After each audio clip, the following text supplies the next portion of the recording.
ಸಾಮಾಜಿಕ ಪಿಡುಗುಗಳ ಕುರಿತು ಪ್ರಬಂಧ. ಪೀಠಿಕೆ.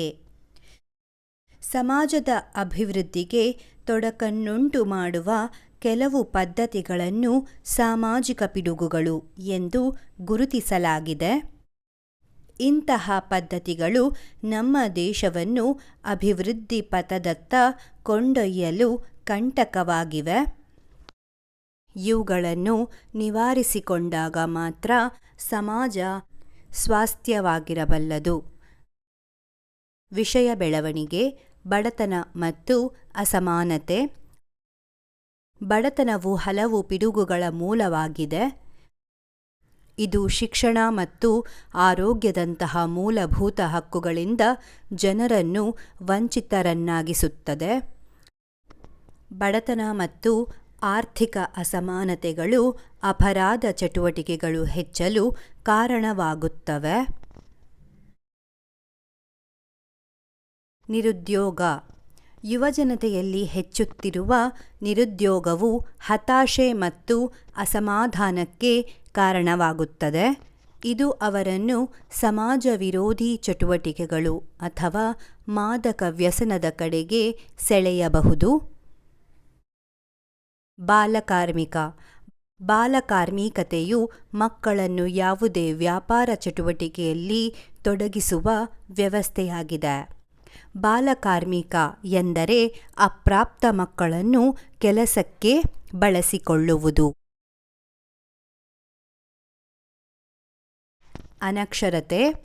ಅನಕ್ಷರತೆ ಓದಲು ಮತ್ತು ಬರೆಯಲು ಅಸಮರ್ಥತೆಯನ್ನು ಹೊಂದಿರುವುದನ್ನು ವಿವರಿಸುತ್ತದೆ. ನಿರುದ್ಯೋಗ ಮತ್ತು ಬಡತನದ ಸಮಸ್ಯೆಯಿಂದಾಗಿ ಮಕ್ಕಳಿಗೆ ಸರಿಯಾದ ಶಿಕ್ಷಣದ ಅವಕಾಶವಿಲ್ಲ. ದೈಹಿಕ ಅಥವಾ ಮಾನಸಿಕ ಅಸಾಮರ್ಥ್ಯಗಳಿಂದಾಗಿ ಅನೇಕ ಜನರು ಅನಕ್ಷರಸ್ಥರಾಗಿ ಉಳಿಯುತ್ತಾರೆ.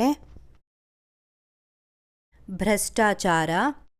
ಆಡಳಿತ ವ್ಯವಸ್ಥೆಯಲ್ಲಿನ ಭ್ರಷ್ಟಾಚಾರವು ಅಭಿವೃದ್ಧಿ ಕಾರ್ಯಗಳಿಗೆ ಅಡ್ಡಿಯಾಗುತ್ತದೆ ಮತ್ತು ಸಾರ್ವಜನಿಕ ಹಣದ ದುರುಪಯೋಗಕ್ಕೆ ಕಾರಣವಾಗುತ್ತದೆ. ಇದು ಜನರಲ್ಲಿ ಸರ್ಕಾರದ ಮೇಲಿನ ನಂಬಿಕೆಯನ್ನು ಕಡಿಮೆ ಮಾಡುತ್ತದೆ. ಮಾದಕ ವಸ್ತು ವ್ಯಸನ. ಯುವ ಪೀಳಿಗೆಯನ್ನು ಬಲಿ ತೆಗೆದುಕೊಳ್ಳುತ್ತಿರುವ ಮಾದಕ ವಸ್ತುಗಳ ಸೇವನೆಯು ಕುಟುಂಬಗಳಲ್ಲಿ ಆರ್ಥಿಕ ಮತ್ತು ಮಾನಸಿಕ ಸಮಸ್ಯೆಗಳನ್ನು ಸೃಷ್ಟಿಸುತ್ತದೆ. ಇದು ಅಪರಾಧ ಪ್ರಮಾಣ ಹೆಚ್ಚಳಕ್ಕೂ ಕಾರಣವಾಗುತ್ತದೆ. ವರದಕ್ಷಿಣೆ.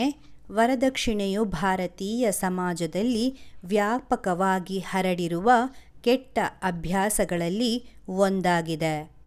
ಮದುವೆಯ ಸಮಯದಲ್ಲಿ ವರದಕ್ಷಿಣೆ ಕೇಳುವ ಸಂಪ್ರದಾಯವಿದೆ ಮತ್ತು ವರನ ಕುಟುಂಬದಲ್ಲಿ ತ್ವರಿತ ಮತ್ತು ಸುಲಭವಾದ ಹಣಕ್ಕಾಗಿ ದುರಾಸೆ ಇದೆ. ಸ್ಥಾನಮಾನವನ್ನು ಉಳಿಸಿಕೊಳ್ಳಲು ಜನರು ವರದಕ್ಷಿಣೆಯನ್ನು ಕೇಳುತ್ತಿದ್ದಾರೆ. ಬಾಲ್ಯ ವಿವಾಹ. ಭಾರತದಲ್ಲಿ ಬಾಲ್ಯ ವಿವಾಹವು ಶತಮಾನಗಳಿಂದಲೂ ಆಚರಣೆಯಲ್ಲಿದೆ ಮತ್ತು ಮಕ್ಕಳು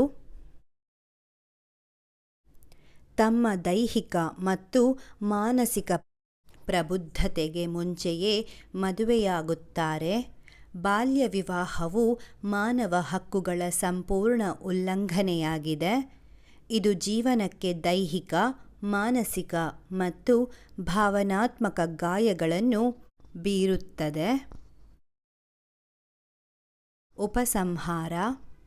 ಸಮಾಜವು ಸಾಮಾಜಿಕ ಪಿಡುಗುಗಳನ್ನು ಸ್ವತಃ ಪರಿಹರಿಸಬಹುದು. ಈ ಸಮಸ್ಯೆಗಳು ಸಮಾಜದ ಪ್ರಗತಿಗೆ ಅಡ್ಡಿಯಾಗುತ್ತವೆ.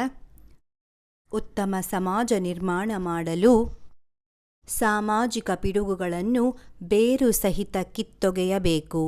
ವಿದ್ಯಾವಂತರು ಮುಂದೆ ಬಂದು ಅನಕ್ಷರಸ್ಥರಲ್ಲಿ ಅರಿವು ಮೂಡಿಸಿ ಈ ಮೂಲಕ ಸಾಮಾಜಿಕ ಪಿಡುಗುಗಳನ್ನು ನಿವಾರಿಸಿ ಸಮಾಜ ಸ್ವಾಸ್ಥ್ಯವಾಗಿರಿಸಲು ಶ್ರಮಿಸಬೇಕು. ಆಗ ಮಾತ್ರ ನಮ್ಮ ದೇಶ ಅಭಿವೃದ್ಧಿ ಪಥದತ್ತ ಸಾಗಲು ಸಾಧ್ಯ. ಶಿಕ್ಷಣದ ಪ್ರಸಾರ, ಉದ್ಯೋಗಾವಕಾಶಗಳ ಸೃಷ್ಟಿ, ಕಾನೂನುಗಳ ಕಟ್ಟುನಿಟ್ಟಿನ ಜಾರಿ ಮತ್ತು ನೈತಿಕ ಮೌಲ್ಯಗಳ ಅಳವಡಿಕೆಯಿಂದ ಮಾತ್ರ ಸ್ವಸ್ಥ ಸಮಾಜವನ್ನು ನಿರ್ಮಿಸಲು ಸಾಧ್ಯ. ಇದಿಷ್ಟು ಸಾಮಾಜಿಕ ಪಿಡುಗುಗಳು. ಇದರ ಬಗ್ಗೆ ಪ್ರಬಂಧ. ಧನ್ಯವಾದಗಳು.